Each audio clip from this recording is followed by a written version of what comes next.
नमस्कार साथियों, शिक्षक के रूप में जब मैं कक्षा में जाता हूँ तो कई बार पाता हूँ कि बच्चे इधर उधर घूम रहे हैं और सामान भी इधर उधर बिखरा हुआ है।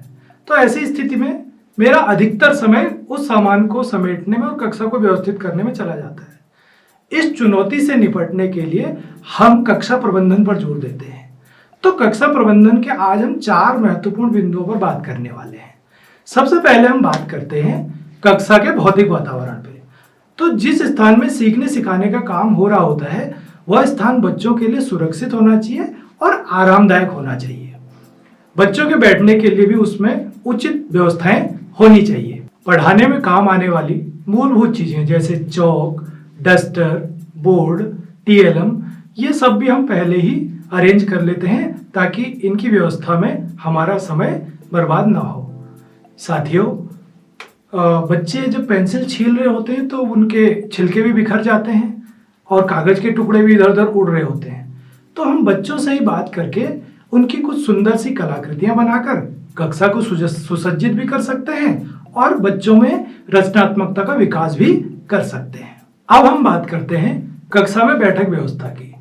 तो जैसा हमारे विद्यालयों में बैठक व्यवस्था होती है, उसमें अगर मुझे कोई कहानी सुनानी है और कोई चीज प्रदर्शित करनी है तो कक्षा में सबसे पीछे बैठने वाला बच्चा हो सकता है कि मेरी बात को स्पष्ट रूप से सुन न रहा हो और उसे साफ दिख भी न रहा हो। तो ऐसी स्थिति में हम अर्धचंद्राकार गोले में बच्चों को बिठाकर कहानी सुनाएं तो बच्चे जो हैं वो समान दूरी से मुझे देख पाएंगे और मेरी बात को सुन पाएंगे और मुझे भी पता लगेगा कि हर एक बच्चा प्रतिभाग कर रहा है। साथियों, एक कक्षा के लिए हमारे पास सीमित समय होता है 35 से 40 मिनट का। इस समय का सदुपयोग हम योजना बनाकर ही कर सकते हैं। उदाहरण के लिए मैं अगर कोई योजना बनाता हूं तो मैं पहले 10 मिनट उस पाठ की भूमिका बनाने के लिए देता हूं। अगले 10-15 मिनट में बच्चों को स्वतंत्र रूप से कार्य करने के लिए दे देता हूं। उसके बाद जो 10 मिनट है मैं उसमें बच्चों ने क्या सीखा, क्या जाना, उसकी आकलन के लिए देता हूं और जो अंत में 5-10 मिनट बचते हैं उसमें मैं गृह कार्य और पाठ को सार करने के लिए दे देता हूं। इस प्रकार की जो नियमबद्ध और समयबद्ध गतिविधियां हैं उससे बच्चों को सीखने के अधिक अवसर मिलेंगे।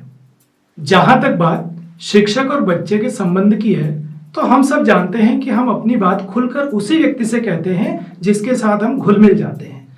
तो शिक्षक और बच्चे के बीच में भी मित्रता और सहयोग का माहौल होना चाहिए ताकि बच्चा अपनी बात खुलकर शिक्षक से कह सके।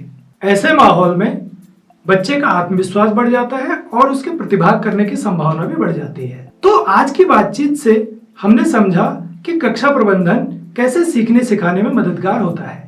आज के लिए इतना ही, फिर मिलेंगे। धन्यवाद।